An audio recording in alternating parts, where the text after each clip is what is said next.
सुशांत के भाई नीरज सिंह बबलू ने भी उनकी हत्या होने की बात कही थी। आपको सुनाते हैं। इसका कौन सा प्रूफ है कि उसने फांसी लगाया? मैं तो कह रहा हूं गला दाब के मार दिया गया, बेल्ट से फीता लगा के मार दिया गया। तमाम चीजें जांच का विषय है। अगर आप कह रहे हैं कि सारा फुटेज लाए, सारा वीडियो बनाए, तो पंखे पे लटका हुआ है, इसका वीडियो कहां है, इसका फोटो कहां है? और हरा कपड़ा वो कौन सा कपड़ा है? जिस कपड़े से रुमाल टाइप का कपड़ा है, जिस कपड़े से हाथ मुंह पोछा जा सकता है, उससे आप कह रहे हैं कि फांसी लग जाएगा? वो हरा कुर्ता है या शर्ट है या किसी का दुपट्टा है या चादर है, ये अभी तक क्लियर नहीं हुआ है। ये तमाम चीजें जांच का विषय बिल्कुल नहीं दिखाया गया। रिया चक्रवर्ती तो गुनाहगार है ही, उसके पीछे भी बहुत सारे लोग लगे हुए हैं। उन सारे गुनाहगारों को भी अरेस्ट करना चाहिए। ये रिया चक्रवर्ती हमारे बच्चे को तो बूंद बूंद जहर दे करके मार दिया है। ऐसी अपराधी को तो फांसी की सजा होनी चाहिए। रिया इस गेम का मास्टरमाइंड है, सुशांत के हत्या का मास्टरमाइंड है। वो इतने उनके राज हैं जिसको गिनाना संभव नहीं है। उन्होंने ही मेरे छोटे भाई को की हत्या करवाई है और हत्या में संलिप्त है, और उसके दिन प्रतिदिन उसके राज खुलते जा रहे हैं। आज अब पता चल रहा है कि वो ड्रग्स के कारोबार में उसकी संलिप्तता थी, और हमारे छोटे भाई को जहर पिला पिला के उन्होंने उसको खत्म कर दिया। जो एक होनहार लड़का था, उसको नौनिहाल में ही उसको मार दिया गया। उसे सख्त से सख्त और कड़ी से कड़ी सजा मिलनी चाहिए, ये हम लोगों की मांग है। हम लोग चाहते हैं कि उसको फांसी की भी सजा हो तो ये कम होगी, इसलिए उसकी सजा फांसी है, और अविलंब उसको गिरफ्तार करके उसके जेल के सलाखों में पीछे डाले और उसको अविलंब उसको गिरफ्तार करके उसको फांसी पे लटकाया जाए, यही हम लोगों की मांग है।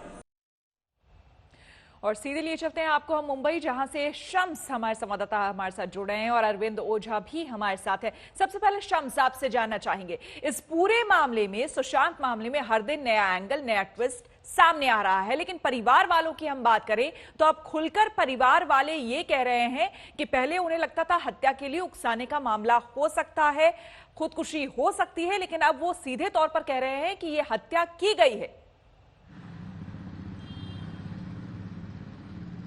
देखिए श्वेता, जैसे जैसे केस आगे बढ़ रहा है, ये सारे इल्जामों का दौर भी अपने आप चल रहा है, लेकिन यहाँ पे कई सारी चीजें हैं जिसे समझने की जरूरत है। एफआईआर में अबेटमेंट ऑफ सुसाइड 306 यानी कि खुदकुशी के लिए उकसाने का मामला था। सीबीआई जब जांच लेती है तो फिर बहुत सारी चीजें आती है, ड्रग्स के एंगल आते हैं, दूसरी तरफ फिर प्रिस्क्रिप्शन सामने आते हैं, फिर डिप्रेशन की बातें आती हैं, इन सारी चीजों के, और उसके बाद अब हत्या की बात आती है। यहाँ पे एक इम्पोर्टेंट सवाल ये है कि जो सुशांत के परिवार के वकील की तरफ से अब हत्या की बात कही जा रही है कि नए नए फैक्ट्स आए, यहाँ ये जानना होगा कि क्या ऐसे कोई नए सबूत इस दौरान सामने आए पिछले 14-15 दिनों में जो सीबीआई जांच कर रही है और इस वजह से उनका ये बयान है, या फिर ये बयान किसी और वजह से है।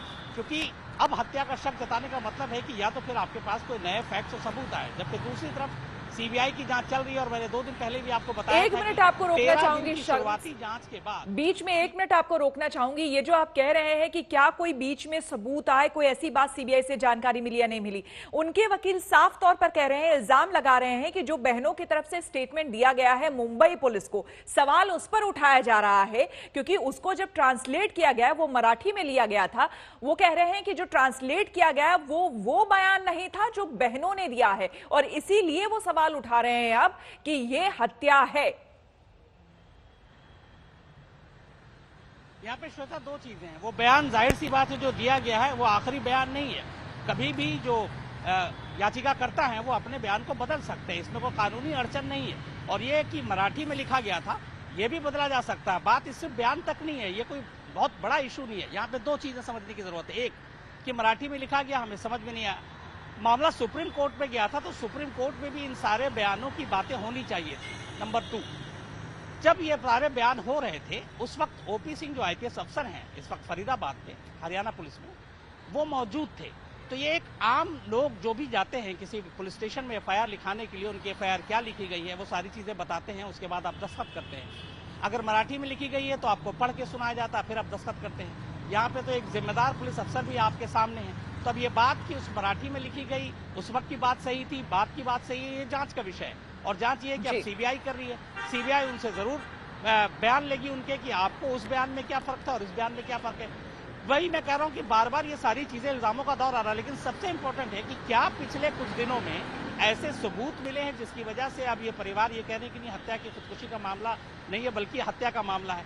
तो ये जांच का विषय, सीबीआई जांच कर रही है। लेकिन मैंने जो आपको बताया कि 2 दिन पहले भी जो हमारी बात हुई सीबीआई सोर्सेज से, 13 दिन की शुरुआती जांच में कोई ऐसे नए सबूत या गवाह नहीं मिले थे जिससे यह मामला हत्या की तरफ जाता दिखाई दे रहा है।